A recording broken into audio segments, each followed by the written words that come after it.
Hey.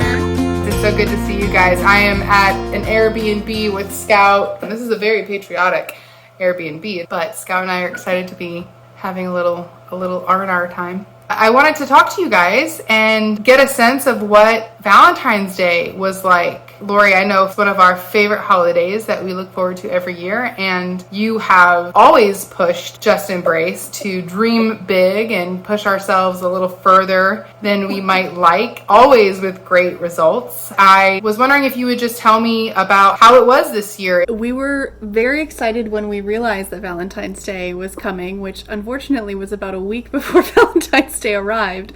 So it wasn't a big ramp up for planning. We talked about it and realized that that's like one of the best holidays for us to be able to do what we normally do at Just Embrace, even in a pandemic. So we threw together a plan to deliver the Valentines that we normally would hand out on the street to people who are just passersby, to our neighbors at the nursing home down the block where a lot of our friends live, and then also at the single room occupancy affordable housing called the Northmere. So normally, what do we do, Cher? Like 150 to 200? And even that is kind of like, was a ramp up from some years past. So this year we did 400 and split those relatively evenly between the Northmere and the nursing home down the street. Awesome. Lori, thank you for explaining your vision for it and how you adapted what we normally do to fit the times we're in, and double down on the focus that we've had in 2020 to really just focus on our block and love the neighbors across the street and our family members and neighbors who are locked up in the nursing home for now going on a year. Kevin, tell me who showed up. How did you wrap other people in this? How did you involve other people? Who were they? Since this winter has been kind of low-key with the pandemic, everyone who is a part of the Just Embrace community was really eager to help out. Usama and Charlie really jumped at the chance to be involved in it. Charlie and Usama were troopers, but then the pre-prep was basically just me and Lori tying a bunch of balloons, tying until my fingers bled, basically. Joe came too on Saturday. It's all a blur. Oh yeah, Joe came. So many hours. Our Valentines are heart balloons on sticks with little Valentine cards and candy bars. So Joe helped make that magic happen too. Did you guys know that the origin of that Valentine, when I was like 6 or 7 years old, that was what my mother gave my brother and sister and I to hand out to our classmates for Valentine's Day. So there's a little history lesson legacy for you. I'm curious, how in the age of COVID, how did you navigate this with other people in a safe way? I think it was helpful for both of us that we had some experiences under our belt already for Just Embrace during COVID. If this had been the first, I think we would have been very daunted, but having pulled off an incredible holiday feast season in 2020, COVID safe style, and done some meals kind of week to week, we had some of those boundaries and expectations already in place. So all of our friends that even the ones who didn't come, that we checked in with about coming to help, we all had a shared understanding that it would be with masks on, and that as much as possible we would separate by household in the house. And we tried to limit the time that we were indoors together. Whenever we can with Just Embrace stuff, we try to keep everything outside. We actually just had a meal in the yard with some friends, and that's kind of been the only way that we've been doing stuff. That we coordinated with Ms. Sheila at the Northmere and with Alexis at the nursing home, who are both really great advocates and helped to distribute them to all of the residents. Thank you for all the ways that you sought to do this well and sought to do this safely. I am curious, how did that go? Were there highlights of that experience, particulars about that you want to share? It went well. It reminded me a lot of the Thanksgiving and Christmas events of just transporting a bunch of these pre-made things over in bags to be distributed from there. Everyone that we dropped things off for was super encouraging, easy to work with, and receptive. So it seems like they've gotten used to this distribution system that we've created. Yeah, it's amazing to get to benefit from just the history of those relationships that have been built. I had never met Miss Sheila before, but she goes way back with Sharon with Just Embrace. And so going over across the street a week or so prior to just make sure that they'd even be down for us to leave leave some in the lobby. She immediately was like, what do you need and when? She said, what day are you doing this? And I told her on Valentine's Day. And she said, oh, that's right. Cher loves to keep things on the calendar day. You do things on the holiday at Just Embrace.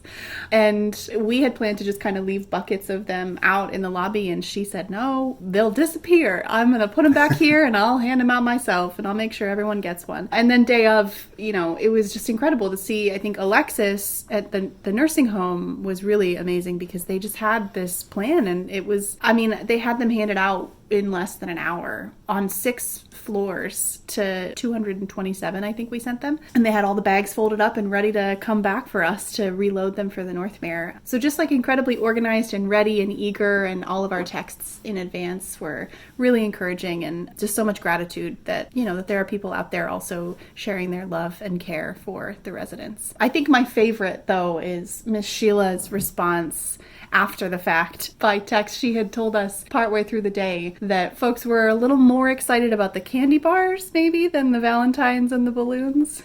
So when we came back to deliver a second load, the whole lobby was just strewn with heart balloons. They were just all over the floor. It was like the remnants of people getting their candy. And she said, I'm going to make sure that they all pop these balloons before the day is through.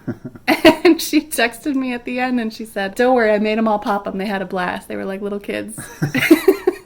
Just a really special, even getting to share in those relationships that you have primarily fostered and also enjoyed on behalf of our community. It's cool to get to be part of that now for a change. So I just want you guys to know how incredibly grateful and honored we are that you chose to do this. You didn't have to. There's lots of things you could have done. It's a freaking pandemic. You could have rented an Airbnb someplace. So thank you for choosing to spend Valentine's Day this way for us. I hear that Chicago has had a lot of snow this year, and that there was like some polar vortex. I want to know, how are you? How's the house? How was that to live through feet of snow on top of each other constantly? What was it like? How did that go for you guys? I was expecting to have more issues with it, but the house has really held up well. This winter has been a slightly different experience living in the house from another winter when I lived in the house. It's been really nice to be given freedom to do what we feel we need to do to protect the house. No, it was kind of fun, like getting set up for the cold temps. We set up our heaters in the basement. We got all the cabinets open downstairs and in our apartment to make sure no pipes freeze and burst. Yeah, there was a few nights where I did worry about it a little bit. I put a thermometer down there and it was like down to 33, 32 degrees. But we just kept those space heaters running and these old pipes held up. Having so much snow and also getting to live in the house has been really fun. I just want to highlight to our partners who are hopefully watching this video that being able to turn the heat up is a direct result of partnership. I know that might sound super strange, but Lori alluded to me being kind of tight-fisted on not wanting to turn the heat up in the winter when she lived in the house. For so long, I conserved as many resources as possible to ensure that Just Embrace could survive and could thrive. We are in a place where we can turn the heat up enough during the winter to ensure that the pipes won't burst. And that sounds so ridiculous to say out loud, but that's true. And it means a lot in a house that's old and drafty and really expensive to keep heated during the winter. I just want to acknowledge that freedom and that permission comes directly from the generosity and the faithfulness and the consistency of our partners. So thank you all for helping Lori and Kevin have an epic first winter as a married couple in the Just Embrace house. Is there anything else, Lori and Kevin, that you'd like to say before we say goodbye tonight? I feel like the one thing I want to add is just, I think how excited and hopeful Valentine's Day made me feel for the rest of this year. That, for all of us, 2020 was a rough one. I'm sure many of us have experienced with 2021 starting. Nothing's practically different from December 31st to January 1st, but starting a year where you're fairly confident that you'll actually be able to see people that you love in person again and get back to some of the things that really bring a lot of joy in life to each of us and to our community. Valentine's Day felt like a sort of a foretaste of that. Even though it was still all the same COVID precautions and, it wasn't our normal thing,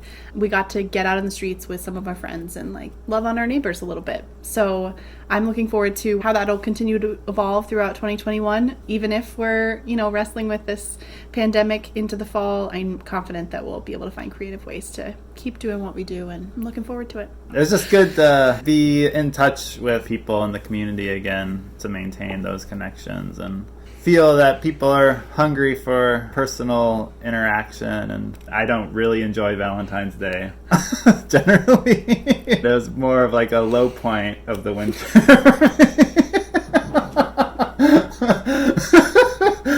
But even in this like very cold, very depths of the winter, to do something like that, to show love for people and to see our neighbors at the nursing home and across the street was just really nice. Got us through the dark times, and now we can kind of start looking to the future a little bit more. Thank you so much for taking the time tonight to just recount what the Valentine's Day experience was like in the age of COVID for Just Embrace, and just for letting us know how you're doing and how things are going for you guys. One last question I have is just how can we be praying for you? How can the Just Embrace extended family of partners, how can we be praying for you guys as we head into the spring?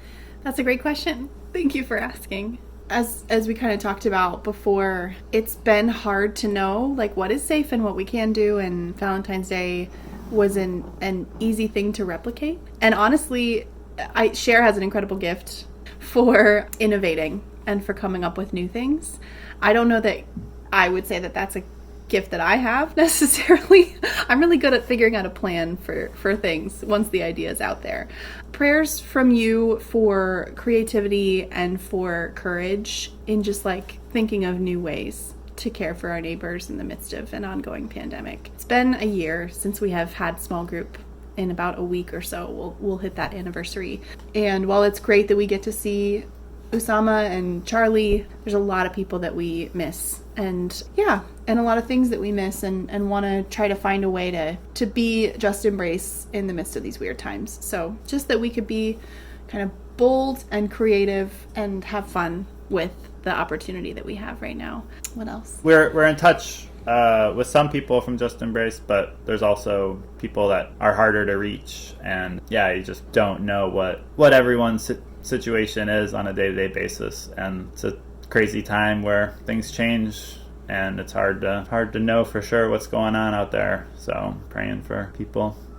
Man, guys, I really appreciate, sorry, I know it's embarrassing, I'm crying, but I really appreciate the thoughtfulness of those prayer requests, and how even those things reminded me of just how much I'm longing for our community. As you said, Kevin, not knowing how people are doing and not knowing how to reach and how to connect with people is really hard. So thank you, both of you, for highlighting those things and for really living in that tension. I really cannot stress enough how meaningful your role is during this season. And to our partners watching this video, please pray for Lori and Kevin and for the future and what 2021 holds for us as a community and for us as individual units within that community.